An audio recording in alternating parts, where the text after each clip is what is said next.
Madrid is an energetic city known for its late nights, historic sites, and delicious cuisine. As the capital of Spain, there's also a lot of history and art here, which you could spend weeks discovering. It's also bursting with beautiful architecture. There's an endless number of things to see and do in this metropolis. I've been to Madrid numerous times. It's an incredible place, where little alleys reveal hidden restaurants and bars, and locals like to start their nights late and go early into the morning. It's definitely a night owl city. To help you make the most of your trip, here are my favorite things to do, from museums to food tours to cultural experiences and more. Number 1. Take a free walking tour. Travelers exploring a historic plaza in Madrid, Spain.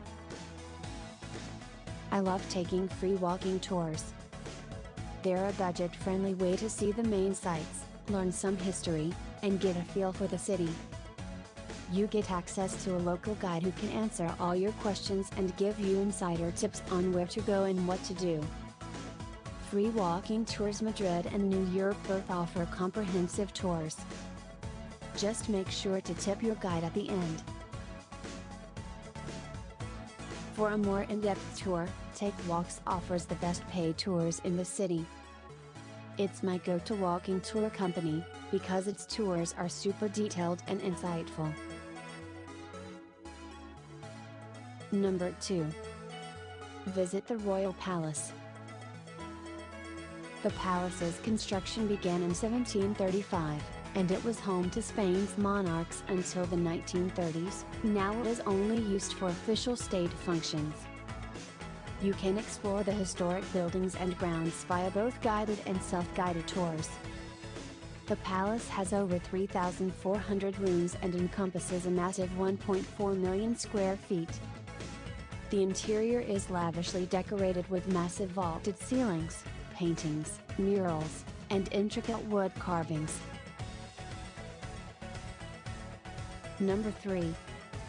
See the Cathedral of Madrid. The exterior of the Catedral de la Almudena in Madrid, Spain. Opened in 1993, the Catedral de la Almudena, which took over 100 years to complete, is the main cathedral in Madrid. Built in the Gothic Revival style, it offers some beautiful views overlooking the city. Number 4. Relax in Plaza Mayor. Dating back to the 15th century, this square is the heart of Madrid. It's a popular place for locals and tourists to gather, eat, and shop. It's a bit overpriced these days, but it offers some nice people watching, and there are also usually events and concerts during the summer. Number 5. Take a food tour. Madrid is a foodie's dream. If you aren't sure where to start, I suggest taking a food tour. I took the Devour Madrid food tour run by fellow bloggers and expats Lauren and James. It was informative, delicious, and absolutely filling. You can learn more in this video here. Number 6. Wander the Mercado de San Miguel. This massive covered market opened in 1916. It eventually fell into disrepair but was recently revitalized with amazing restaurants and food stalls. There are a lot of restaurants and stalls in which one can find affordable tapas and drinks. It's very popular with the after-work crowd. Number 7. See the Monasterio de los Descalzos Reales. Built in the 16th century, the convent of Los Descalzos Reales, which means Monastery of the Royal Barefooted, was the former palace of Emperor Charles V and Empress Isabel of Portugal.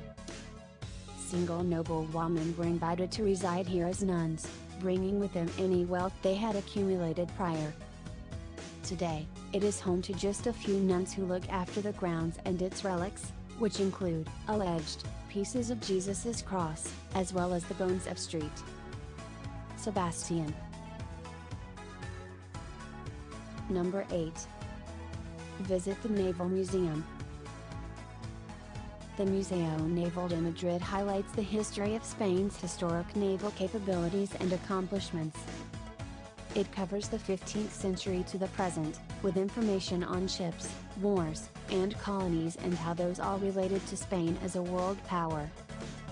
The museum has all kinds of maps and drawings, as well as weapons and navigation equipment. It also houses the oldest map of the Americas, which was made in the year 1500. There's a detailed section on the failed Spanish Armada that I found pretty insightful too. Number 9. Stroll around the Royal Botanical Garden. The Royal Botanical Gardens in Madrid, Spain. Founded in 1755, this park is home to lakes, labyrinths, squares, fountains, and lots of flowers. There are some 90,000 plants here and over 1,500 trees, as well as greenhouses, sculptures, and some immaculate gardens. It's incredibly beautiful and serene. Number 10. Explore the Reina Sofia Museum.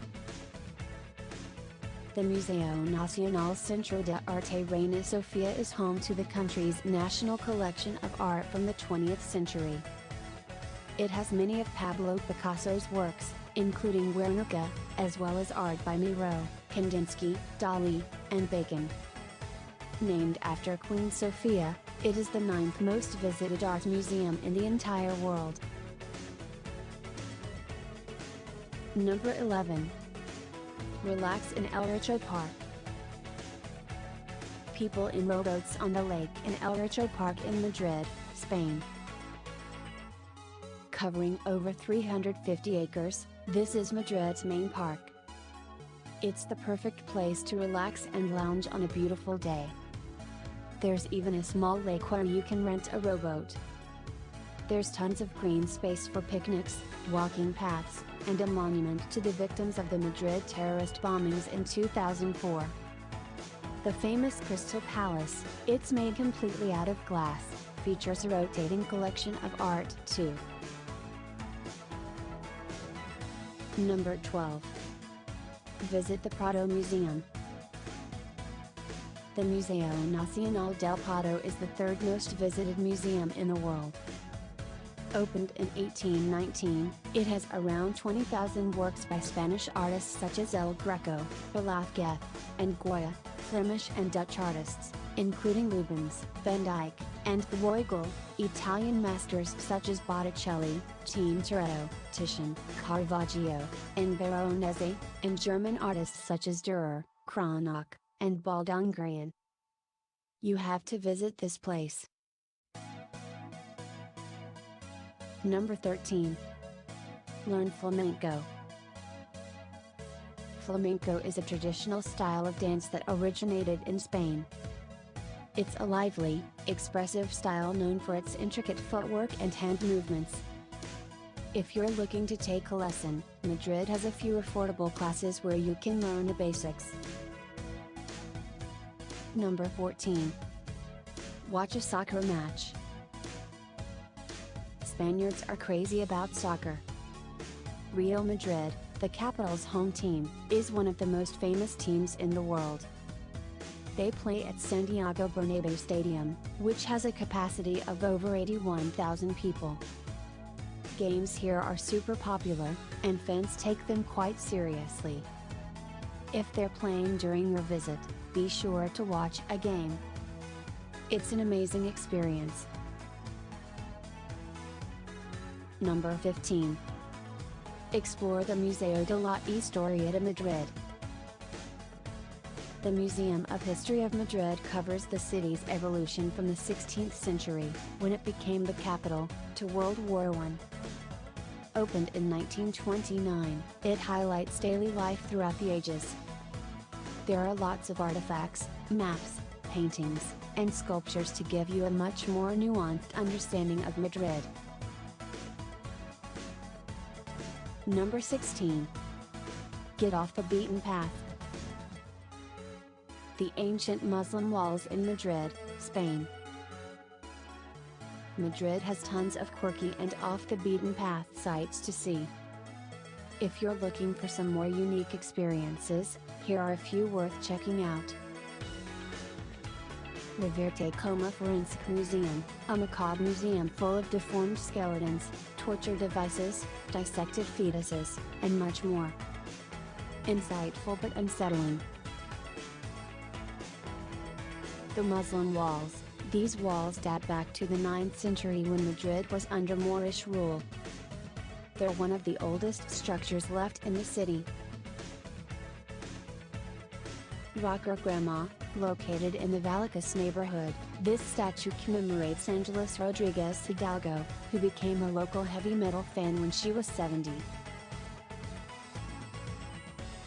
Guanche Mummy of Madrid. This mummy is located in the National Archaeological Museum and was embalmed by the indigenous people of the Canary Islands between the 11th and 13th centuries. Number 17. Visit the Temple of Dibad. The Temple of Dibad is an Egyptian temple that dates back to the 2nd century BCE. Originally located near Aswan in Upper Egypt, it was dismantled and given as a gift to Spain by the Egyptian government in 1968 as thanks for helping to relocate monuments from the Aswan Dam site. The temple can now be found in Madrid's Cuartel de la Montaña Park. Although the inside of the temple is off limits, you can still walk along the outside,